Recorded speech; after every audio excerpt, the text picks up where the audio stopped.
ہمیں بھی اپنی یہ امانیاں اور زن اس سے باہر نکلنا ہے. یعنی امانی سے مراد یہ کہ میری یہ خواہش ہے جی کہ میں جنت میں جاؤں، بہت اچھی خواہش ہے، یہ رکھیں، مگر کیا کتاب کا علم یا دین کا علم یہی ہے کہ بس میں نے اچھی خواہشیں رکھ لیں، اعمال کوئی کیے نہ علم لیا نہ عمل کیا، اور جو ہے نا مجھے جنت بھی چاہیے.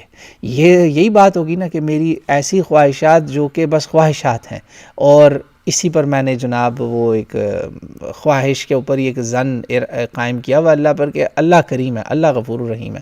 اللہ تعالیٰ نے کہا لیس بامانیکم ولا بامانی اہل الکتاب، تم مسلمانوں اور اہل کتاب تمہاری یہ امانی اپنی مرضیوں سے نہیں تم نے جنت دوزخ لے لینی، یا جو تم چاہتے ہو وہی ایمان ہوگا، وہی عقیدہ ہوگا، وہی اعمال ہوگا، اور پھر تمہاری مرضی سے تمہیں جنت بھی مل جائے. ایسا نہیں ہوگا.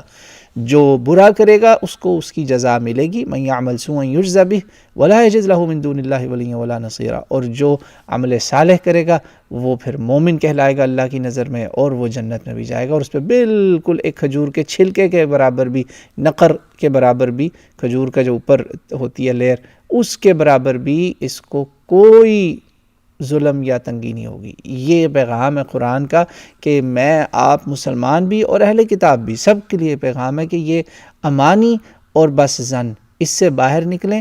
یعنی طفل تسلیاں اپنے آپ کو نہ دیں، صحیح دین پر آ جائیں اور اس پہ عمل کریں. اللہ تعالیٰ اسی کے اوپر انشاءاللہ ہماری جنت اور دوزخ ڈیسائیڈ ہوگی. واللہ اعلم.